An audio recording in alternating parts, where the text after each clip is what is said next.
से सर, इधर से आओ सर, सर इधर से आओ। Simple man. आज के इस शुभ कार्यक्रम का शुरुआत, फॉर्मल शुरुआत, जो कि इस कार्यक्रम का थीम भी है यूनिटी इन डाइवर्सिटी, एकता में अनेकता। और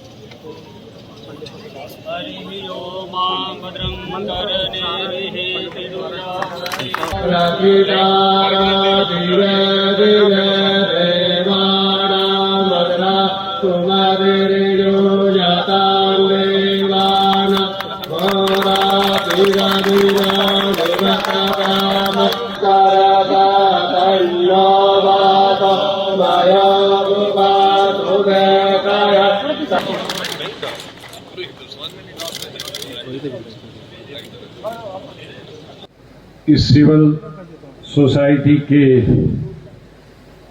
फंक्शन में अलग अलग एरियाज, अलग अलग सोच से संबंध रखने वाले मेरे भाइयों बहनों और डाइस पे इस सिविल सोसाइटी की जो क्रीम है,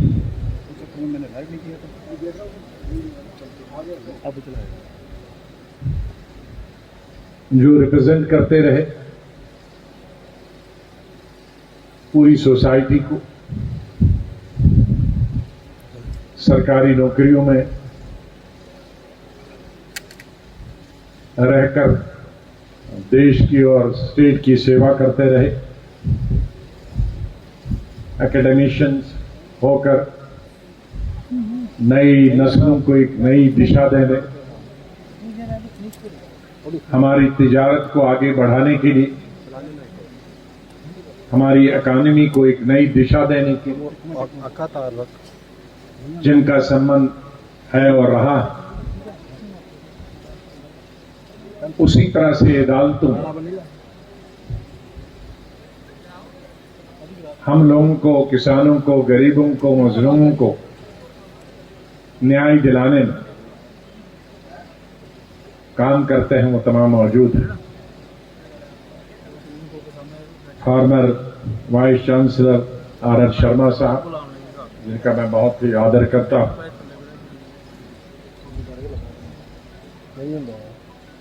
जनाब प्रोफेसर आर.डी. शर्मा साहब, former vice chancellor, SP Vaid साहब, जिन्होंने नीचे से शुरू होकर आईपीएस के बाद डीजी बनने तक इस स्टेट की सेवा की, पुलिस में रहने के लिए रहकर, और ये हमारी स्टेट दूसरी स्टेटों से भिन्न है, अलग है। यहां के पुलिस ऑफिसर और डीजी हर इंसान की नब्ज पे हाथ रखना हो और न्याय देना हो। बहुत खुश उसलूबी से उन्होंने किया। हमारे principal college, former medical college की मेरी शुरुआत कांग्रेस से नहीं हुई। मेरी शुरुआत एक ऐसे इंसान से हुई जो मेरे अंदर घुस गया। उसका नाम है father of the nation, Mahatma Gandhi. और मैं जब इस राजनीति के इस दौर में आया तो मैं इंसान के तौर पे आया, क्योंकि मेरा आज भी सोचना है और मानना, गांधी सबसे बड़ा हिंदू था, लेकिन गांधी ही सबसे बड़ा सेकुलरिस्ट। उसका ये मतलब है कि ये सोचना कोई हिंदू पूजा पाठ करता है तो वो सेकुलर नहीं हो सकता, नहीं। उसकी मिसाल गांधी, और उनकी मौत भी पूजा पाठ करते ही, लेकिन उसकी सेकुलरिज्म की मिसाल भी आज तक कहीं दुनिया में नहीं। इसलिए सेकुलरिज्म को धर्म के पैमाने में नहीं माप सकते। मेरा मानना है कि जो असली धर्म मानने वाला है वही शायद सबसे सेकुलर हो सकता। जो नीम हकीम होते हैं किसी भी धर्म का, वही खतरनाक होता, उसमें पेशेंट मर जाता। 69 में मैं एसपी कॉलेज में पढ़ता था। मैं 6 महीने, मेरे ताया जी, वेद जी जानते हो, शायद बहुत सारे सीनियर प्रोफेसर, गुलाम रसूल आजाद, जिनकी वजह से मेरा आजाद में उन्हीं के साथ रहता था, ताया जी के साथ ही पढ़ता था जहां जहां उनकी ट्रांसफर होती।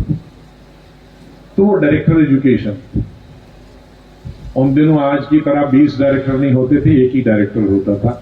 टेक्निकल एजुकेशन का भी वही, को एजुकेशन का भी वही, हायर लोअर एजुकेशन का भी वही, और पावर सब अपॉइंटमेंट के भी होते थे।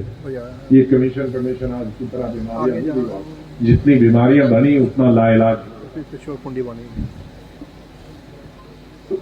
दरबार मोह होता था तो सर्दियों में यहां पढ़ता था मैं साइंस कॉलेज जम्मू में, और गर्मियों में एसपी कॉलेज। दोनों कॉलेज महाराजा फैमिली बनाए और दोनों स्टेट में सबसे बड़े। गांधी जी की 100वीं सालगिरह मनाई जा रही थी 1969, और जो गांधी स्मारक निधि, अब तो बेचारी वो भी कांग्रेस पार्टी की तरह सुकड़ गई है। तब उस वक्त अभी 25-30 से शादी हुए थे आजादी को।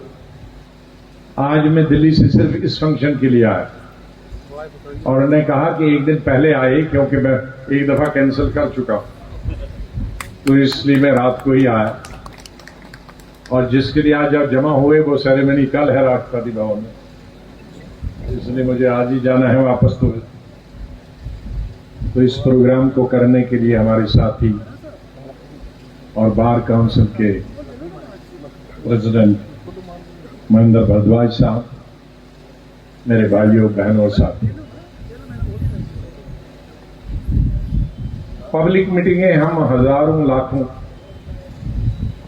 मेरे आंकड़े के हिसाब से पिछले 47 साल में मैं कोई 1.5 लाख से ज्यादा पब्लिक मीटिंगें कर चुका हूं, और इसमें 99% विदेश को छोड़कर एक्सटेम्पोरली की। तो इसलिए इस समंदर को कोसे में बंद करना बहुत मुश्किल है। गर्मी है, लंच का टाइम है, दूर दूर से आए हैं, लेकिन आज मैं वो पॉलिटिकल भाषण नहीं करूं,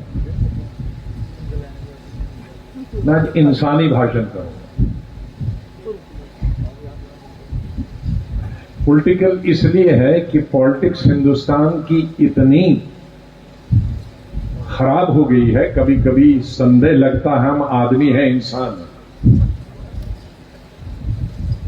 क्योंकि आज का इंसान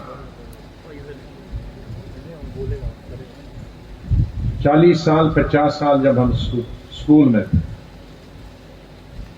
बहुत सारे लोग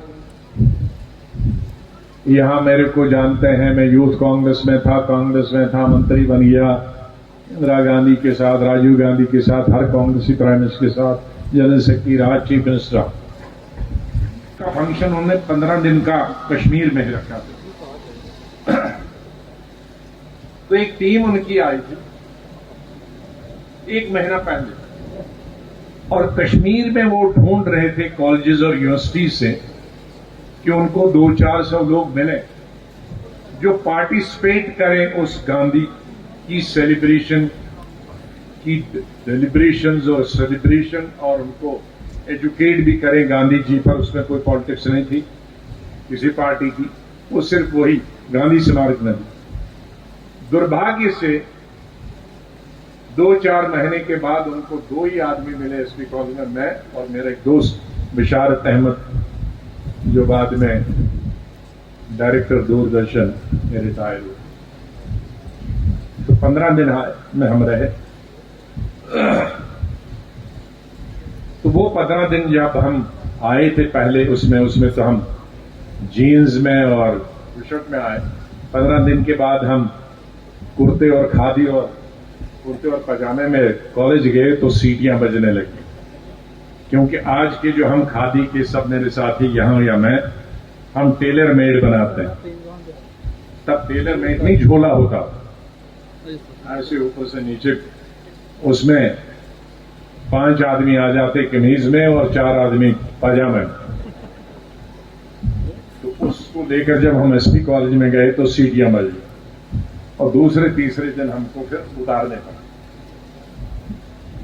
तो जो 15 दिन में सीखा हमने, उसके बारे में मैं कहना चाहता हूं। वो हम पॉलिटिक्स के बारे में नहीं सीखा, और वही बुनियाद मेरी पॉलिटिक्स की रही बाद में यूनिवर्सिटी में जाकर। एक विचारधारा, एक आदमी को समझने का दृष्टिकोण जो होता है वो मेरा बदल गया कि हम सब इंसान हैं। ये हिंदू मुसलमान हमने बाद में बनाया, ऊपर वाले ने हमको इंसान भेजा और नंगा भेजा। ये ऊपर नहीं उसमें कहा कि सर्कमसिशन कौन करेगा कौन नहीं करेगा, किसका नाम क्या होगा, धर्म क्या होगा, उसने डिजिग्नेट नहीं किया बनाने वाले। अगर बनाने वाला इतना कमजोर होता कि हमको अलग अलग धर्मों में देखने चाहता, अलग अलग कपड़ों में, तो जिसने चांद तारे जमीन आसमान बनाए, हमको जमीन के ऊपर रखा, और इसका आतंकवाद से सेकुलरिज्म में कोई फर्क नहीं पड़ा, चाहे वो नारे उल्टे सीधे कुछ लोग लगाएं, लेकिन सेकुलरिज्म फर्क। लेकिन कश्मीर कभी भी कॉस्मोपॉलिटन सिटी नहीं बना। कई लोग कहते थे ये बाकी नहीं गए, मैंने कहा डोगरा साहब मंगेपराम जी वो क्यों नहीं घर बनाए, नहीं बन पाया। आज ये पहला जम्मू शहर है जहां 22 के 22 डिस्ट्रिक्ट के लोगों के घर हैं।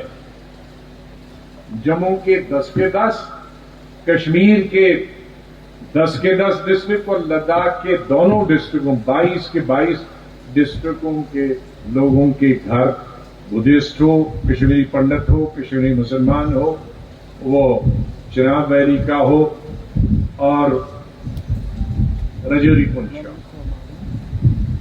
जब कई दफा मुझे कहा लोगों ने कि चिनाब वैली लगता है ऐसा कुछ मुस्लिम एरिया, तो मैंने कहा पीर पंचाल, कहा नहीं उसका नाम पीर पंचाल है इसलिए। मैंने कहा ये सोच जो हमारी जब खराब होती है तो हर आदमी को भूत दिखता। सबसे बड़ा चिनाब वैली का कौन हिस्सा है? अखनूर। चिनाब वैली डोडा से गुजरता है, मैं आज तक चिनाब वैली में हाथ नहीं डाल पाया। वो इतना गहरा है, आबादी इतनी दूर है, और बिजली के प्रोजेक्ट के बगैर सिर्फ चिनाब वैली में नुकसान ही नुकसान करता, बह जाता है सब। कोई फायदा किसी किसान को नहीं है, किसी पानी की स्कीम को नहीं है, क्योंकि चिनाब इतना गहरा है, वहां कोई घर नहीं है उसके पास। चिनाब वैली कहां से शुरू होती है? चाहे किश्तवाड़ और पीछे से शुरू हो, लेकिन फायदा किसको होता? जम्मू और अखनूर को। जम्मू की नहर कौन सी है? रवीन कैनाल। रवीन कैनाल कहां से आती है? अखनूर। अखनूर में चिनाब वैली खत्म हो जाती है, वहां तक चिनाब। तो चिनाब वैली अखनूर है, चिनाब वैली, ये सप्लीमेंट्री बता रहा हूं गलतफहमी के उनकी दूर करने। चिनाब वैली रियासी है, रियासी के खेतों के नीचे से चलती है। चिनाब वैली मोहर गुलाबगढ़ के नीचे से चलती है। चिनाब रामबन में आप नजदीक से देख सकते हैं। चिनाब डोडा से चलता है, किश्तवाड़ से चलता है। अब इसमें हिंदू कहां से आ गया, मुसलमान कहां से आ गया? हमने इलाके के नाम पे बांट लिया लोगों को, फिर रीजन के नाम पे बांट दिया, गांव और शहर के नाम पे बांट दिया। हमने हिंदू और मुसलमान के नाम पे बांट दिया, फिर शिया और सुन्नी के नाम पे बांट दिया, फिर हिंदूज में पहले दलित और नॉन दलित के बाद में अब माइक्रो हो रहा है, ब्राह्मण राजपूत, फिर बैकवर्ड में और 40 बैकवर्ड, फिर दलित में और 40 दलित। मेरी समझ में नहीं रहा, आज हम सिर्फ कास्टिज्म, तो इंसान कौन रह गया इसमें? अगर हम सब दलित और अपर कास्ट, बैकवर्ड कास्ट, मुसलमान, क्रिश्चियन, सिख में भी जाट सिख अलग हो गया, दूसरा सिख अलग हो गया, इंसान इसमें खो गया।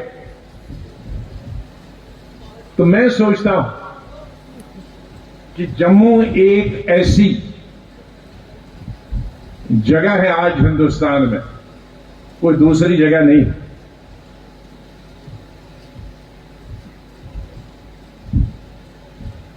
हमारी मिलिटेंसी की सब तबाही और बर्बादी का जिम्मेदार पाकिस्तान और मिलिटेंसी, सब बुरा मिलिटेंसी ने एक दूसरे को अलग किया, कई जवान छीन ले, हजारों बेवाएं हुई, लाखों यतीम हुए। वो हिंदू थे, मुसलमान थे, वो कश्मीरी पंडित थे या कश्मीरी मुसलमान थे,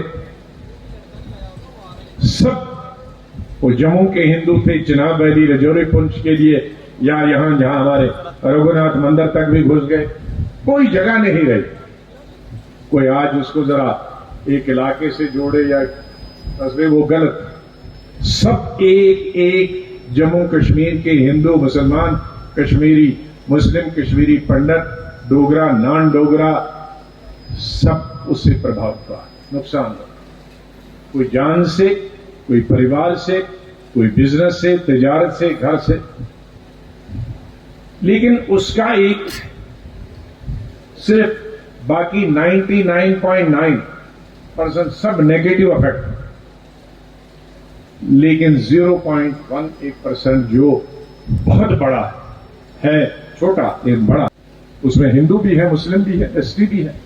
तो ये कहां से मुसलमान आ गया, रियासी कहां से आ गया, अखनूर कहां से आ गया, चिनाब जिधर जिधर से जाएगा वो चिनाब वैली हो गई।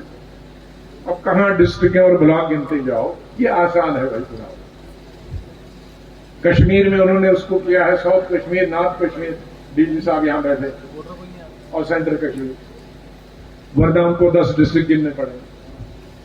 तो ये कई चीजें हमें सिविल सोसाइटी में जो गलत फहमियां होती हैं डिवाइड करने, तो आज सिविल सोसाइटी के मैं मतलब समझ चुका हूं। जैसे मैंने कहा कि पॉलिटिकल पार्टीज का काम रहेगा 24/7 डिवाइड करना, बांटना, धर्म के नाम पे, कास्ट के नाम पे, वो मेरी पार्टी हो, दूसरे किसी पार्टी को, रीजनल हो, नेशनल, मैं किसी को माफ नहीं करूं। सिविल सोसाइटी को दिशा देना, उसका वोट देने से कोई मतलब, किसी मछलियां और दूसरे पानी के जानवर हमसे नीचे रखे और हमसे नीचे एक अलग दुनिया बनाई, और ऊपर पता नहीं कितनी और दुनियाएं हैं, एलियंस कहते हैं, क्या क्या होंगे कहां हमें नहीं मालूम। तो हमारे लिए वो हिंदुस्तान में भी हिंदू, मुसलमान, क्रिश्चियन के लिए अलग अलग देश बना सकता, अलग दुनिया जो जमीन के नीचे बना सकता था, तो वो तो कई स्टोरी बना सकता था, उससे नीचे और किसी के लिए, उससे नीचे और किसी के लिए, उससे नीचे और किसी के लिए, ऊपर भी बना सकता था। 7 आसमान कहते तो वो 20 आसमान बना सकता था, हमारे नहीं बना। लेकिन जो भी जितने भी पैगंबर आए वो खाली इस्लाम में नहीं आए। इस्लाम में 24 कई लाख और कई हजार पैगंबर, मैसेंजर्स बदगा 1,24,000, ये मैसेंजर्स ऑफ गॉड है। अब ये तब आए हैं जब इस्लाम नहीं, इस्लाम तब आया जब प्रॉफिट मोहम्मद था, it was according to Quran the last messenger of the God. उसका मतलब है कि उनसे पहले 1,24,000 आए, तो स्वाभाविक है मुसलमान नहीं, क्योंकि इस्लाम ही तब आया। तो उसका मतलब है हर किस्म के लोग आए। कौन जानता है किस धर्म का, और कौन जानता है कई लाखों का कोई धर्म ही नहीं। वो हमको ठीक करने के लिए आए। लेकिन आज का जो हमारा मुल्क है या दुनिया में देखते क्या किस तरह से रशिया और उसके नेबरिंग कंट्री में वो किसी धर्म का और किसी इंसान का काम हो सकता है? वो इंसान का काम तो नहीं हो सकता। तो उसका मतलब है कि हम इंसान बन, हमारी शक्ल इंसान की रह गई है, सूरत है, कपड़े हैं, लेकिन हमारी दिमाग क्या क्या सोचती है, इसमें कितनी नफरत है, इसमें कितना भेदभाव, हमारे विचार कितने भ्रष्ट हो गए, हमारी सोच कितनी गंदी हो गई कि हम इंसान को इंसान ही समझते। मुझे पॉलिटिकल पार्टी, कोई भी पॉलिटिकल पार्टी है, वो कुछ परिवर्तन लाए, मुझे संदेह, क्योंकि 90% आज हमारे समाज में अगर बुराइयां आई, क्या कहना हमारा काम नहीं? क्या इंडस्ट्री नहीं है तो हम उसको सबको उठ के आवाज देने का काम नहीं? अन्याय हो जाए, वो किसी भी धर्म का और जाति का हो, क्या ये हमारा काम नहीं है कि धर्म जाति अपनी जाए लेकिन अन्याय नहीं होने दे? एक ऐसी घटना हुई थी कुछ साल पहले, एक गुजर लड़की का रेप हुआ, मार दिया। कुछ लोग जब उनको पकड़ने गए तो कुछ उल्टे के लोग उनको बचाने गए, जिनको सबसे पहले जाना था, चाहे था न्याय देना। लेकिन हिंदुस्तान खड़ा हुआ, हिंदुस्तान का मुसलमान नहीं। हिंदुस्तान के मुसलमानों को तो 99% ये मालूम ही नहीं है कि गुजर भी ट्राइब है, क्योंकि नेशनल लेवल, क्योंकि पूरे हिंदुस्तान में गुजर मुसलमान सिर्फ जम्मू कश्मीर में है और अमेठी में, और कहीं नहीं है हिंदुस्तान। वहां हिंदू शेड्यूल ट्राइब,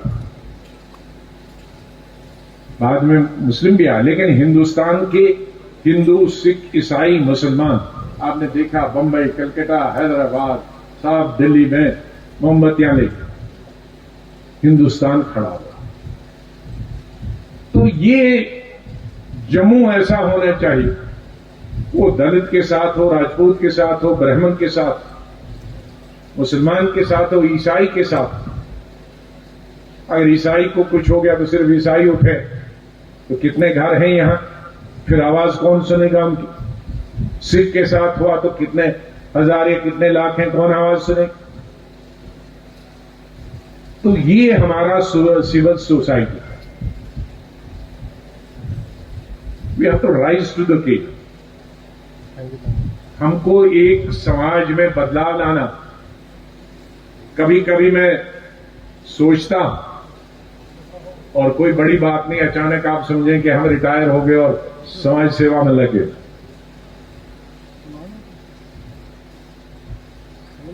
तो जितने भी हमारे यहां मेरे सामने भी है, यहां भी है, इससे बाहर भी है, कि जो अपनी पॉलिटिक्स या अपनी सर्विस खत्म की, एक सेवा की, लेकिन आज 2 किस्म की उम्र है,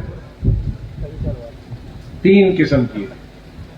एक वो उम्र है जो आज 30-40 साल तक नौकरी ढूंढने में लगती है, वाले की कृपा से डॉक्टर ज्यादा इलाज करते हैं, दवाइयां, तो अब तीसरी उम्र बढ़ गई, 60 से लेकर और 90 तक। 80-85 तो आम है।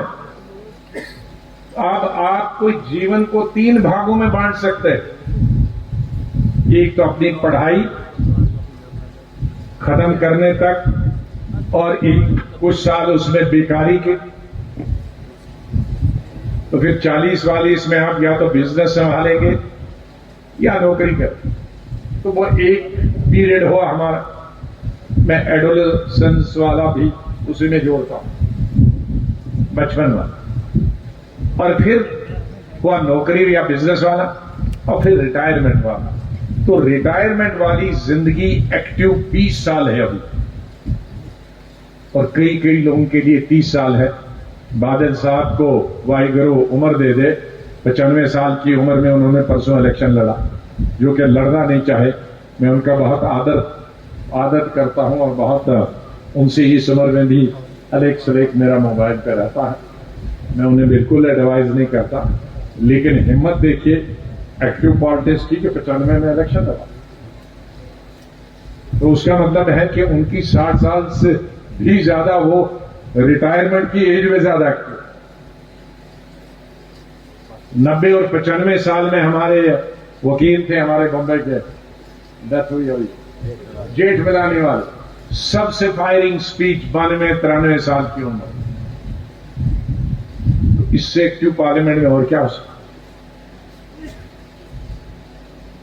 तो इस उम्र का हम जो साइकोलॉजिकल हमारा रिटायरमेंट होने के बाद असर पड़ता है कि अब हम रिटायर हुए, तो ये जब दिमाग में आता है रिटायर, तो वाकई आदमी फिजिकली रिटायर होता है, मेंटली रिटायर। तो ऊपर और नीचे में आपसे, क्योंकि ये क्रीम है, हमारे बहुत सारे किसान हैं, नौजवान हैं, पार्टीज के लोग हैं, वो एक स्ट्रीम में रहे। आप मल्टी स्ट्रीम, आपको हर किस्म के आदमी से, चाहे आप प्रोफेसर थे, डॉक्टर थे, वकील हैं, इधर का तो उसकी मानसिकता भी मालूम है, असली वाले की भी और नकली वाले की। नहीं, वो एक इतना जनरल नॉलेज है ना, तो उस नॉलेज का आप रिटायरमेंट के लिए क्यों नहीं हम इस्तेमाल करेंगे नेशन बिल्डिंग के। हम सब अगर एक एक शहर को, एक एक प्रोविंस को ठीक करेंगे तो पूरा हिंदुस्तान ठीक होगा। तो सिविल सोसाइटी का आज तक वैसे थोड़ा मिसनामर हो गया। सिविल सोसाइटी के चैम्बर ऑफ कॉमर्स को बुला लो, बात करना, 2-4 और लोगों को बुलाओ तो हो गया civil society. No, civil society is किसान भी, सिविल सोसाइटी इज हमारा मजदूर जो रिटायर हुआ शहर का, जो पीछे पीठ पे उसने सामान 40 साल पे, वो आज अगर होता है यहां तो एक्सपीरियंस बताता। सिविल सोसाइटी वाला, टांगा वाला भी, रेडी वाला भी, देहात में गर्मी में जून के महीने में जो रेडी वो पत्थर कूटता है, वो भी सिविल सोसाइटी अगर शहर का। औरतें हैं हमारी बहनें जो पढ़ाती हैं, जो घर में खाना बनाती, उनसे सिविल सोसाइटी वाला तो कोई बात नहीं,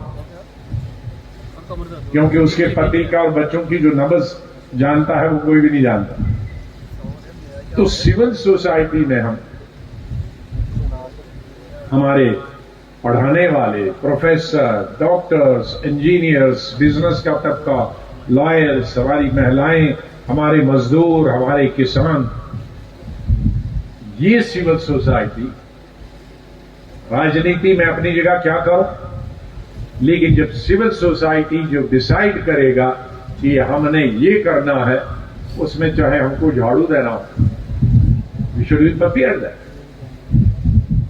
किसी के साथ अन्याय करना है, किसी की जात, उसकी पॉलिटिक्स क्या है, वी शुड बी रेडी, क्या 1000 2000 हम जाएं, धरना बैठे, इसको इंसाफ देना।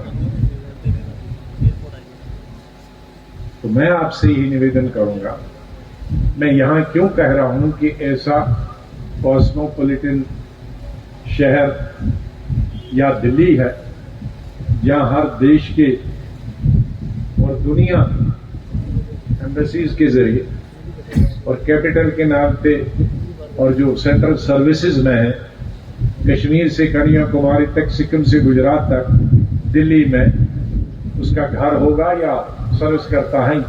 दिल्ली के बाद अगर कॉस्मोपॉलिटन कोई सिटी है वो है जम्मू, और जम्मू से अब असर कश्मीर में भी जाता है और पूरे जम्मू प्रोविंस में तो जाता ही, बनाने का प्रयास कर, उसमें सबका कंट्रीब्यूशन होगा। शायद 30 साल पहले जहां एक रिलीजन, एक कम्युनिटी रहती थी तब पॉसिबल, आज अलग अलग सोच के लोग रहते हैं।